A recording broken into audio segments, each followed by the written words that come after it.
Leonidas Frank Chaney, better known as Lon Chaney, was born in 1883 in Colorado Springs. His parents were both deaf, and this affected Lon growing up.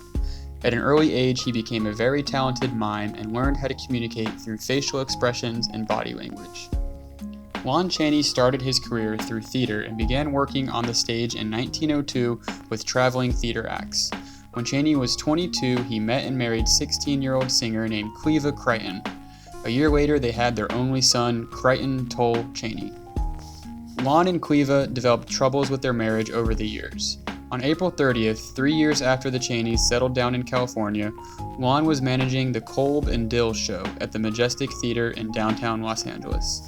His wife Cleva went into the theater and attempted suicide by swallowing mercuric chloride. The suicide attempt failed but ruined Cleva's singing career. This led to a scandal and a divorce that forced Lon Chaney out of the theater but into the medium that would make him a legend, film. Between 1912 and 1917, Chaney worked under contract for Universal Studios doing small bit and character roles. In 1915, he married one of his co-workers, Hazel Hastings, and regained custody of his son Crichton, who had been bouncing around foster care since the Cheneys' divorce with Cleva. Chaney became a well-known actor at Universal, even though his income did not reflect it. He struggled as an actor and was once told by studio executive William Systrom that, "You'll never be worth more than $100 a week." Chaney had a breakthrough performance in 1919 as the Frog in The Miracle Man, where he not only showed off his talents as a character actor, but also as a makeup artist. This led him to star in The Penalty in 1920, where he showed his extremes he was willing to put himself through for his characters. In The Penalty, Chaney plays a gangster with both legs amputated. To achieve this, Chaney would bind his feet to his thighs behind his legs tight enough to appear as though he had no legs from the knees down. He bound up his legs for several hours at a time and bound them so tightly that he suffered permanent muscle and nerve damage. Lon Chaney pioneered makeup in cinema. Before him, makeup was almost non-existent in film other than beards and dastardly mustaches for villains. There were no makeup crews, and actors were required to do their own makeup. This gave Chaney an edge, as he was able to play any kind of character, and he was the complete package. His makeup skills were so good that he was even able to play multiple roles on the same film. In 1920's Outside the Law, Chaney played a character who shot and killed another character who he also played. Lon Chaney's two most famous characters are his roles as Quasimodo the Hunchback in 1923's The Hunchback of Notre Dame and Eric, or the Phantom, in 1925's Phantom of the Opera. These characters are two of the most grotesquely deformed characters in film history, and what is amazing is that Chaney was able to make audiences feel sympathy for these characters with his performances.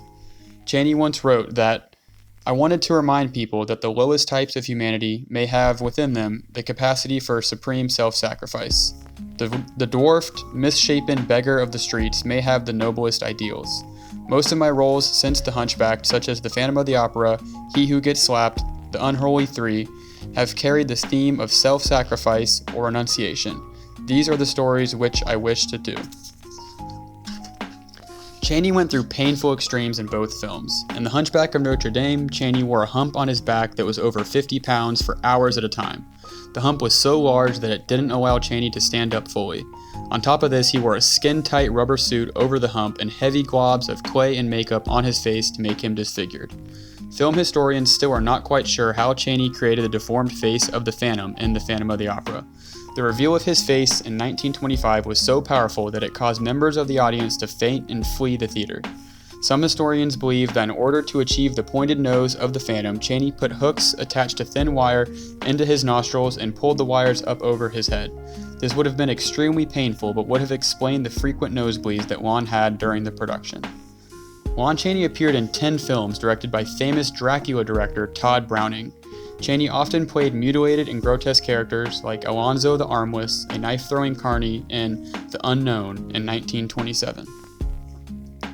His last film was also his only film to ever be made with sound. In 1930's The Unholy Three, Chaney used his versatile voice to play the voices of 5 key characters. He played the voice of the ventriloquist, the old woman, the parrot, the dummy, and the girl. Chaney left a legacy on every aspect of film. He was not only a skilled makeup artist and actor, but also a dancer, singer, and a comedian. One of Lon's personal favorite films was Tell It to the Marines, where he played a super tough drill instructor.